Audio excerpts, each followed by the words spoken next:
episode 944, and we are live in Southwest Florida at the beach. If you are joining me live, please say hello.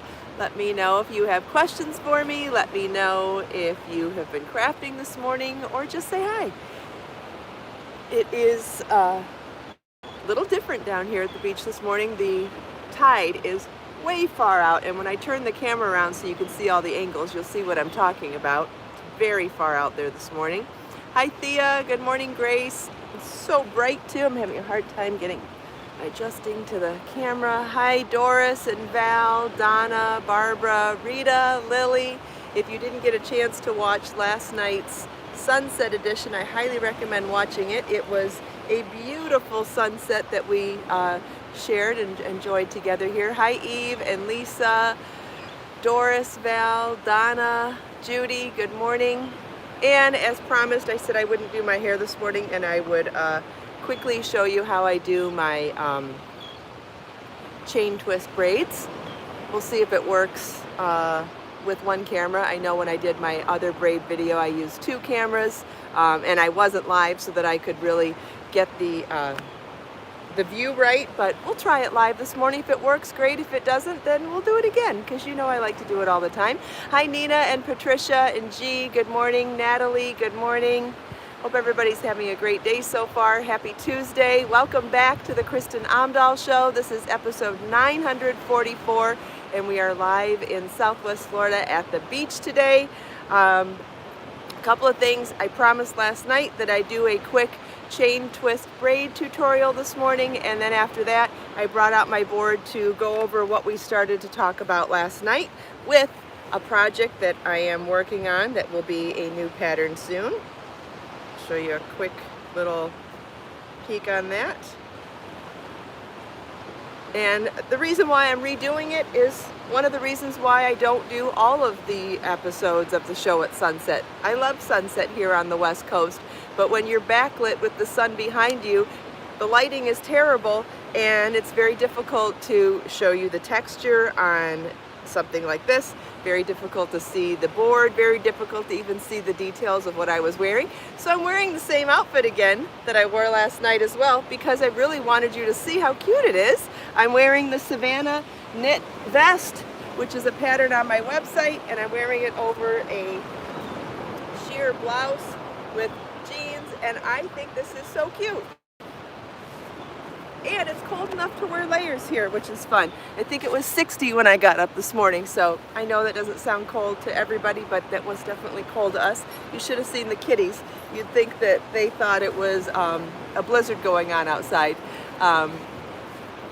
Well, I think you could see the color last night, Patricia, but you definitely couldn't see the texture. So this is alternating bands of stockinette and reverse stockinette, and I know that that was very difficult to see last night being backlit. So now you can see that it's alternating bands of stockinette and reverse stockinette with a top-down triangular construction, which gives you these beautiful stripes of V stripes. And I think it's so gorgeous. Isn't that going to be amazing for a poncho?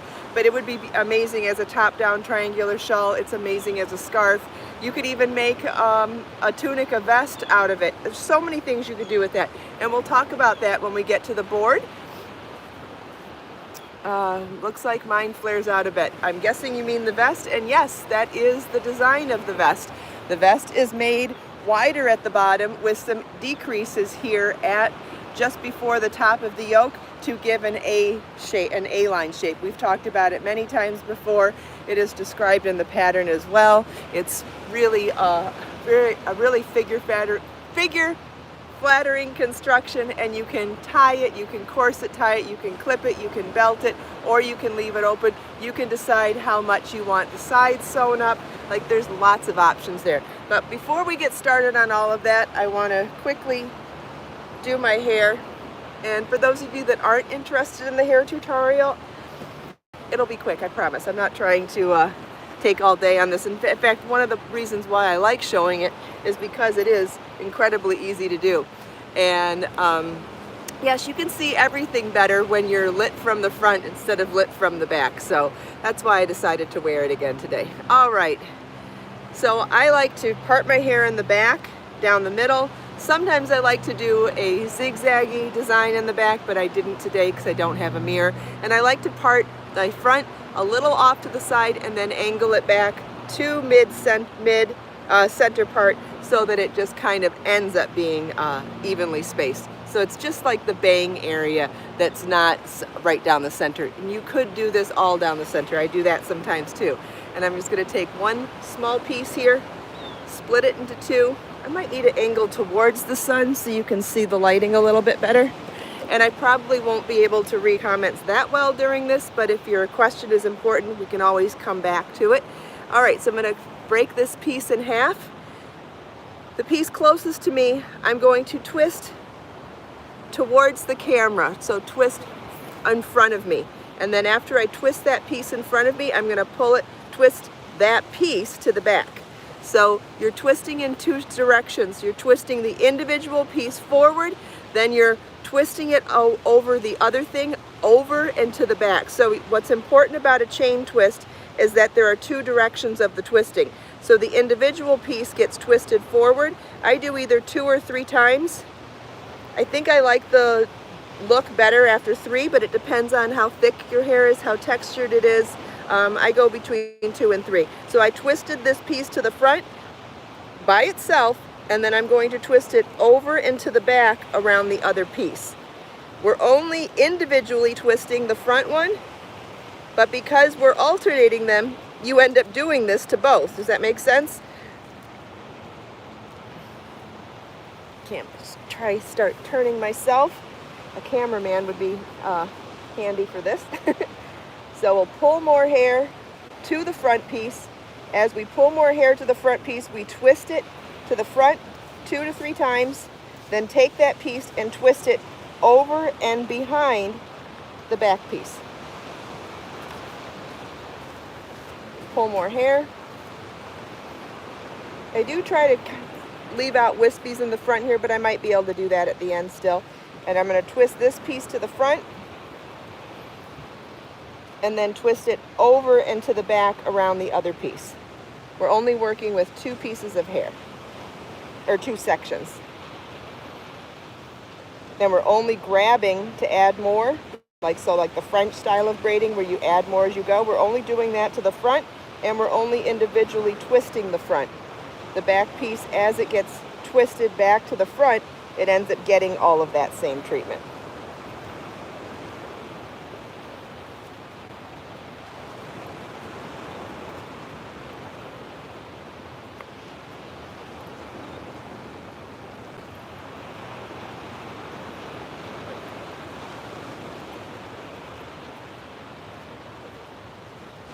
And even down here, I'm still only twisting the one piece. But because they twist over each other, you end up twisting both pieces.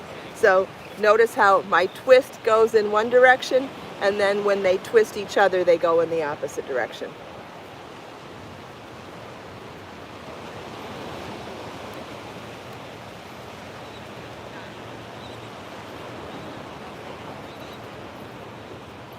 And I might have done the back. I did the bottom opposite once I got going. I knew I was going to do that.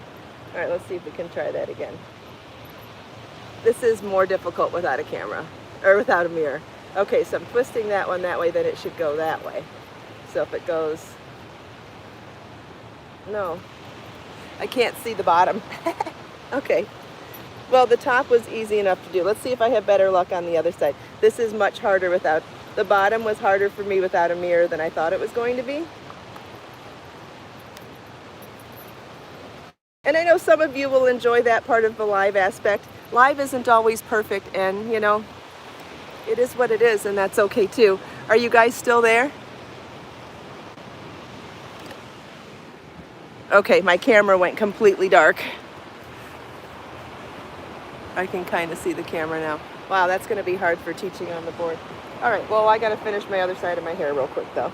Okay.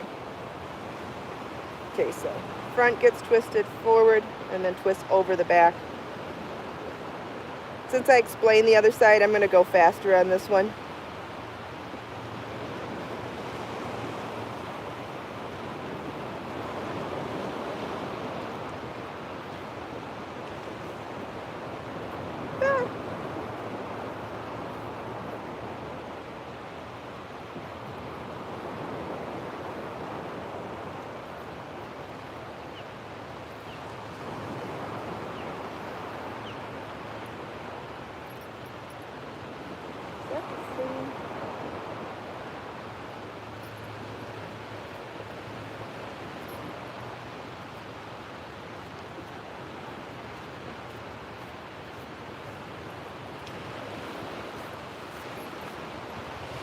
I get confused at the bottom when I'm no longer pulling from more hair on the head, and that's when I do use the mirror. I don't use the mirror for the majority of this, but as soon as I go from twisting here to twisting down here, I need the mirror because you end up having to do things in reverse, and it kind of fools with my brain a little bit. And so as you can see, this one turned out okay. This one didn't. Whatever. So the other thing that I do sometimes, I do love the way the twists look on top though. The other thing that I do sometimes is in the back then, take these braids and pull one over here underneath the braid and pin it with a bobby pin, and so then I get more of a crown braid look, and you can do that with bobby pins. I'm having a really hard time seeing right now though, so I think we'll was the angle okay? Were you able to actually see what I was doing? Or was that a complete waste of time? I will say though, I like that part of life, because life isn't perfect, and you know, sometimes, and you know, if you can see what I'm doing and see where I went wrong, seeing someone make a mistake is also a good learning experience too. Seeing me do something backwards and go, no, you should have done it the other way, means it will be burned in your head to do it the right way when you do it. So it's okay to see me make mistakes. It's okay for me to make mistakes, and it's okay to let it go and move on. So I do feel like I was able to show you the concept of the top. So where I went wrong on the bottom was because I ended up twisting them in the wrong direction. So when I'm going away from my face, when I come down here, I think you end up going in the other direction to end up doing the same thing. It just feels like the opposite direction. So yeah, like I said, I do that part in front of a mirror, and obviously now you can see why. Anyway, who wants to talk about yarn now? Okay, so we talked about the vest I'm wearing, and there is a link for it, and Judy shared the link already, and it does exist on my website, and you can find the pattern there. Eventually I'll do a video tutorial for it, but it is a really easy pattern, and you can absolutely follow the pattern to make it, and it doesn't take very long too. It's with number 5 bulky weight yarn. It is a relatively quick project for something that ends up being this big. It's really comfy on, and as you can see, it's figure flattering as well. So it's the Savannah knit vest. Super easy project that you can find on my website. All right, so I brought the board with me this morning to that's not gonna work either. All right, let's try another angle. All right, before we get started, I do want to show you the beach too though, because it's really strange today. So there's my view. I'm at parking lot 1 today, the north end of parking lot 1, and that's where I get to see these beautiful cypress trees. That's my view. There's a kite in the tree. All right, so here's the beach to the north of us, and as you can see that ridge from erosion from waves from when the tide was high. Look at how far back the water goes today. Like, that is really, really low tide. And this is the view that you've been seeing all morning, and then here is the beach to the south of us.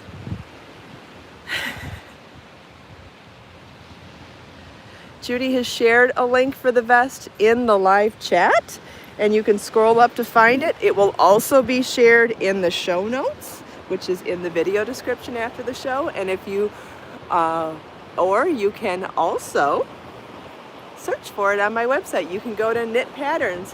When you go to Knit Patterns on my website, you can search by yarn weight, you can search by most recent, you can search by project types. You could search by number 5 bulky yarn, you could search by vest patterns, you could search by knit patterns. You could also just put in the name Savannah Knit Vest into the search bar, and you could find it that way. It is there.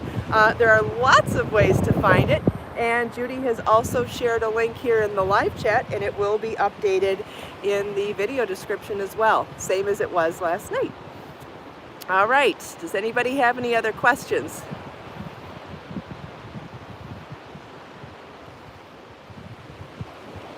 Okay, so This pattern that I wanted to talk to you about, this is not a finished pattern, so the pattern does not exist yet. It's not named, it's not available yet. I'm showing you behind the scenes of something that I'm working on to talk to you about the construction style and why this will be such a cool pattern that has so many different options to it based on the construction style. So basically it's a top-down triangular construction. So it's the simple top-down triangular construction of one increase at the beginning of the row, two increases in the center, one increase on the end, but this one's not done in lace, so I do a knit front and back for an increase, not a yarn over for an increase. And it is that texture of going from stockinette to reverse stockinette that really, really shows some graphic detailing in a very simple way as well. I think it is so pretty. Anyway, so depending on, because you're starting small and growing, you can decide what width you want this. If you want this wide, if you work the topped out triangular this wide, then you could continue on with less increases to make a scarf. If you make it as wide as I did, it could be the beginning of a rectangle for a poncho. If you went super wide, you could make it the width for an Afghan. Or if you just wanted it to be a top-down triangular shawl, you would just do that top-down triangular portion and not do the lesser increases to make straight sides. Yes, once you start making the straight sides, then you're making a square. You're making a square from a triangle, and I'll explain it on the board. And by doing so, then you have squares or rectangles for pillows, for bags, for anything else you might want square. You could also make a flat hat out of it and then seam it up afterwards. I mean, there's lots of options. When you have squares of fabric, you can do all sorts of things with it, whether it's joining them together as motifs to make a larger project or growing something. So let's get the pen out now. Now that we described that part of it, I think I left my black marker in the car. I'll pick another purple today. Okay, so like I said, it starts small. So it starts small, whatever, cast on 5 or whatever it was, I don't remember. And then as you grow, just like any other top-down triangular shawl, as you grow, and I'm marking these specific sections to show you the texture of the stockinette to reverse stockinette, okay? So let's say you decided, let's say at this point, you're 12 inches wide here. Let's say you're 12 inches wide. Well, that's a great width for a scarf, right? So once you do that, then you change the number of increases you do so that it no longer grows, but it still comes to a point in the center, okay? So then your lines end up doing this. I went off, I got uncentered again. So even as a scarf, how beautiful is that as a scarf? So when you get to that point, then instead of working across the entire row, you'd do a partial row to finish that side and then come back and repeat it on this side. Okay? So that's how you would do it as a scarf. That's based on 12 inches, and then you would make it as long as you wanted your scarf. You could do a rectangular wrap that way as well. Let's say you made this 20 inches wide. You know, however wide it was, 20 inches. You could do that same whole thing to make it into a rectangular wrap. Let's say you did this whole thing 80 inches wide. I mean, that would end up being more square, but you could do that, and then you'd have a beautiful arrowhead Afghan as well. And you'd still have to do the little side ones there. Now I'm doing the same concept for a poncho, but that involves a different number. So what I've done so far is I'm shooting for around 36 to 40 inches wide, somewhere around there. So that's what I've done on this one. Is this on camera still? And so I started with top-down triangular, and then when I got to my widest point, then I started doing the lesser increases, and then when I reached my full length, then I'll start doing the partial rows to finish up the design. Now from there, for a poncho, because this is all going to be end of rows and modular construction, sometimes the lines aren't totally smooth. The best way to fix lines that aren't smooth like that is to pick up and knit along the edge and do a band. Same with crochet. If you're joining motifs together and your lines don't end up being super smooth, do a band of single crochet or double crochet to get that nice smooth edge that combines all of your extra pieces together. So for this, we'll add a turtleneck here, we'll seam up, because this will end up being 2 pieces. So it'll be 2 rectangles seamed at the shoulders, pick up and knit in the round for a turtleneck, we'll pick up and knit 2 cuffs over here, but we'll do that after we do a band along both sides, and then we'll do a band along the bottom too, and that will smooth out all of those edges from going back and forth. I'll show you what I mean too, because this doesn't have that band yet and still in construction. Oh, and I wanted to get them, and then I'll tell you the triangular. See, so here's the top edge. That would look, well, this is going to get sewn. That's going to be the shoulder. That will be the shoulder seam. This will be the turtleneck. So all of that will get closed up anyway. But this edge here, that's the edge that I'm talking about. This is the edge that we will smooth out by picking up and knitting and making a solid band along the sides. It'll make more sense when I show you when we get that far. So what else can you do with this? A triangle, right? If you do the triangle for however long you do the triangle, then you don't have to do the different kinds of increases to get those straight edges. You would just do a top-down triangular shawl, which I'm sure a lot of you have done many, many times. So you would skip all this extra stuff to get those straight edges along the side, and you would just top-down construction triangle and just make it. You could make it 70 inches wide, you could make it 80 inches wide, you could make it 60 inches wide, however long you want to make it, and you could even add an edging to the bottom of it then.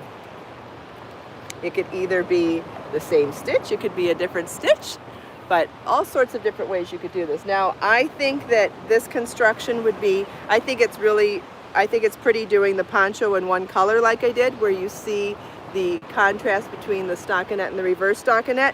I think that, and I know we talk a lot about, or I get a lot of questions about which patterns are good for variegated yarns versus which patterns are good for self-striping yarns and which patterns are good for solid color yarns. And a pattern like this that has a very subtle texture to it and no holes for lace, this is a perfect candidate for all yarns. This would be beautiful in variegated, this would be beautiful in self-striping, and this is beautiful in a solid color. So I would like to see this scarf or the rectangular wrap done in Be So Vivid yarn, so you see the slow self-striping color changes.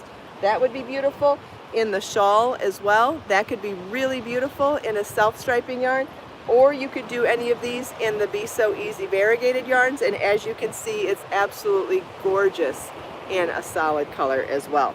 So hopefully that makes sense, and if you have more questions about that, please ask. I know someone asked earlier what kind of clip I'm using to close my vest this morning, and it's one of the butterfly clips that I talk about pretty often that I love from my Amazon shop. You could find them in my Amazon shop. Oh, you know what? I did bring bobby pins and a flower. I could hide my mistake here. If I tuck this into the other side maybe, and tuck it in lower than the other one that does have.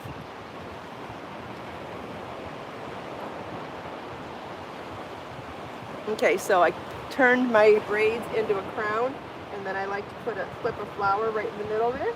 There, it kind of hit it, didn't it? And then if my hairs haven't already come out, I do like to pull a few hairs in front of my ears, like that. Sometimes that's tricky, and sometimes it ends up pulling out too much. I try to do it in real time, but you know, as I'm braiding, but it worked. All right, anybody have any questions? I know this was a lot of concept to talk about, but maybe you'll understand some of it, maybe you'll understand all of it. Maybe you can take this and go run with it and do something else, or maybe you're gonna wait until the pattern comes out. Either way, it's always fun to talk about concept stuff, and it's fun to talk about the fact that one construction style can be used in a variety of shapes like this. What is reverse stockinette stitch? Great question. Reverse stockinette stitch is where you show the right side on the wrong side and the wrong side on the right side. So this ends up, that's the other interesting part of this. As a poncho, it doesn't matter what the right side and wrong side is, right? Because you're only showing one. But what about in a shawl or a scarf or an Afghan where you're going to see both sides? Then it becomes really important to look good on both sides. And reverse stockinette means, okay, so if stockinette is knit on the right side and purl on the wrong side, then reverse stockinette is the reverse. It's purl on the right side and knit on the wrong side. So you can see here, these are the exact same stitch pattern. We just reverse which stitch we do on the right side and which stitch we do on the wrong side. So depending on which is the right side and which is the wrong side, let me see, if I go back to the beginning. Okay, this is the right side because I started with stockinette in my first section here. So there's stockinette. This is reverse stockinette. Now that's on the right side. Now let's look on the wrong side. It's the opposite. It looks like reverse stockinette at the beginning, and then it looks like stockinette afterwards. So it's just about which side you put the knit stitches and which side you put the purl stitches. Without a pattern, that can actually, it sounds simple, it can be really easy to make mistakes in this type of design without a pattern. So that's one of the reasons why, as I'm writing this pattern, I'm not saying continue on an established pattern. I am literally writing every single row of the pattern. And why am I doing that? So that you can mark where you're at, because it can be difficult to keep something that simple straight in your head, especially when you pick something up. It's not like these projects are 1-hour projects where you sit down and get it done. These are projects that take time, where you work on it, then you get distracted by the phone or sleep or some other life thing, going to work, and you come back to it. And sometimes it's very difficult to figure out where you're going back to when you pick it back up. And that's why I thought it was really important to write out every line of the pattern for that reason. So hopefully that makes sense. I know my drawings are kind of crappy here, but I hope you can still see that shape that I'm talking about.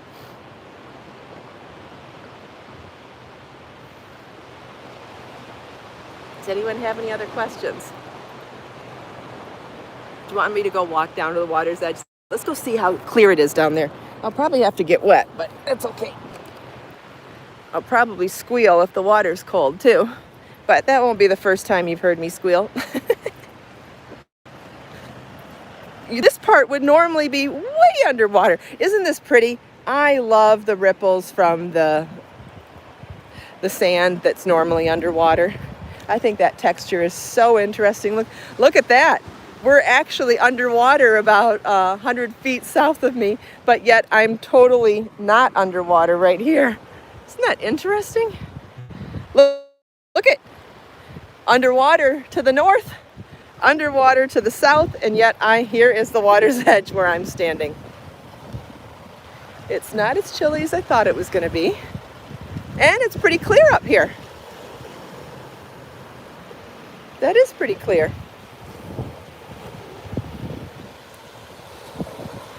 So I'll do a 360 now. There's the north. There's the east. There's my little setup. Look how small my setup looks over there. So tiny. And then here's to the south of us and back to the west. Ooh, there's a sailboat back there. Can you see the sailboat? It's just about center on the camera. Oh, so cool. That's a big one.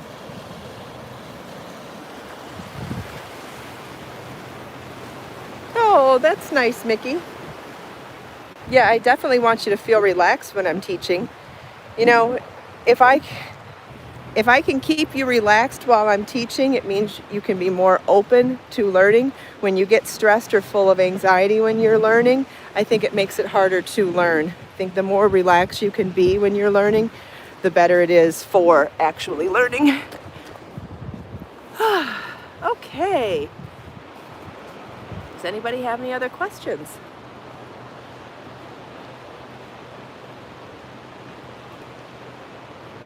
What beach is this? This is Wiggins Pass Beach.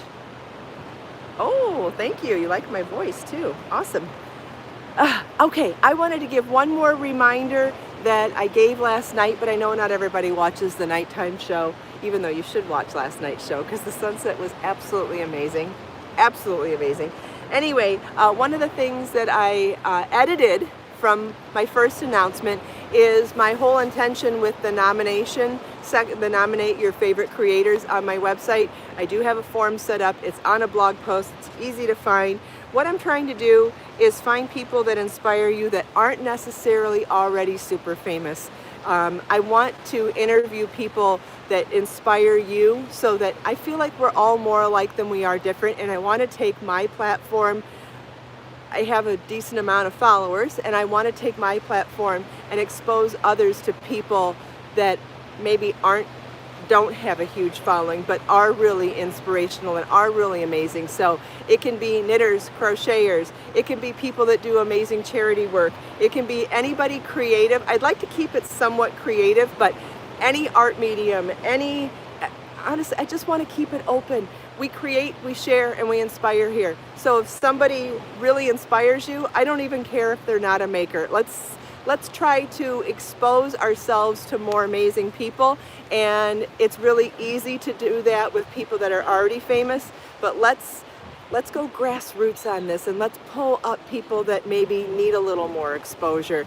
And I think it's just going to be super fun to find more hidden gems. And so you know people that I don't know, and everybody that's here talking with me this morning, everybody knows somebody that all of us don't 100% know.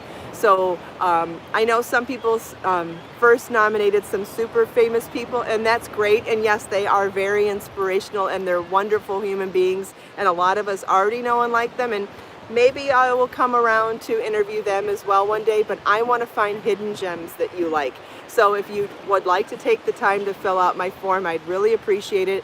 It's on one of the more recent blog posts on my website, and I'm really excited to see who inspires you and who you're excited about, and I want to ask them questions and get them interviewed on my show to expose them to all of us here. Isn't that going to be fun?